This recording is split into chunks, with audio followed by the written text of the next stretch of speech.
sure you check out the description below, which has a list of all the tools, materials, alternative elements which could be used to swap out for this piece, as well as any other elements which could connect to it in some way. First thing to do with this Sandpit Square is going to be to cut one of the sidewalls off of each of those tyres. We're using 16 tyres for this one, as we've got in the Playground Ideas design. You can really have as many as you like on this one, it's completely up to you. And you can change the configuration as well, whatever's going to work best for your space. So you want to use a really sharp blade for this, and those blades will get blunt after a while, so make sure you keep on changing those once they start to dull out. Get a small packet of extra blades because you will go through them. So we're just going to be cutting through one of the sidewalls here, and for that we don't want to go too close to the corner because then the tyre gets quite thick and it's really hard to cut. We're cutting up the rebar now, or any sort of metal you can find. It's just going to be used as a peg, going into 40 centimetre bits and then bending those over so we've got at least 30 centimetres in the ground.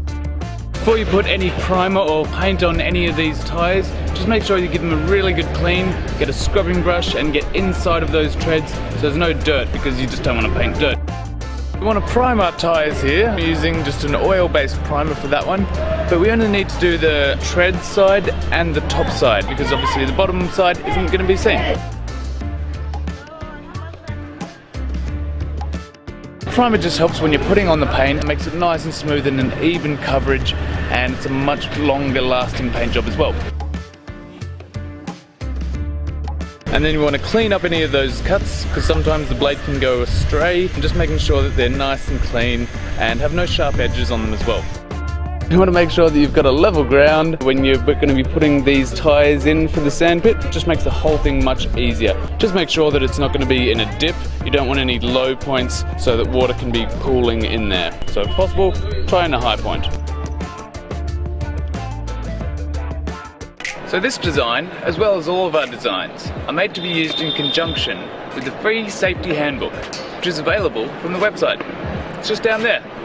Hey, what did you think of the video? Please let us know down below in the comments. And please don't forget to like and subscribe so you can see more of what Patrick's doing in India. You can go and visit playgroundideas.org, which has 150 designs and all the resources that you need to build an awesome playground. And lastly, we've got a ton more videos to watch, so check them out here.